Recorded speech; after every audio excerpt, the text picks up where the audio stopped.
యారే నల్లగా తారు డబ్బాలా ఉంటాడు, బాణ పట్టేసిన అతనేనా? అతను నల్లగా ఉంటేమే, తారు డబ్బాలాగా ఉంటేమే, అతని దగ్గర నల్లతనం దండిగా ఉందమ్మా. ఆయన ఏం మాయగారో వచ్చి మన మీదకి వచ్చాడు కనుక్కో. అతగానికి రోగము తగులుకునేది ఏమిటది? ఒలపు రోగం అమ్మా. అమ్మాయి గజ్జికి మందేస్తే పోతాది. ఈ రోగం ఒక్కసారి తగులుకునేదంటే 90 ఏళ్ల వరకు పోదండి గ్యారెంటీ అమ్మా. అదో కావాలంటే ఆ పెద్ద మనిషి అడుగు. చూడు నా తిట్ట చూసి నవ్వుదానే ఉన్నాడు ఆయన. అందరూ నిన్నే చూస్తున్నారు. ఆయనకు 8 ఏళ్ల వయసులో తగులుకునేదే 8 రోగం. అప్పటి నుండి నేను ఆడిపోతే ఆడికి వస్తాడు, చూస్తాడు, పోతాడు, ఏమి చేయడు. అది నీ బాధ. చిత్ర చూడిపోయి పొద్దున బజారు అమ్మాయి చిత్ర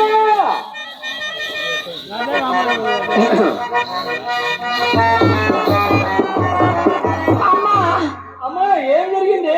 అమ్మా నన్ను బజారు పంపించావు కదమ్మా. ఏమి జరిగిందమ్మా? అందరూ జరిగిందమ్మా. ఏమి జరిగింది అమ్మా? రమ్మలంటకుండా రమ్మికి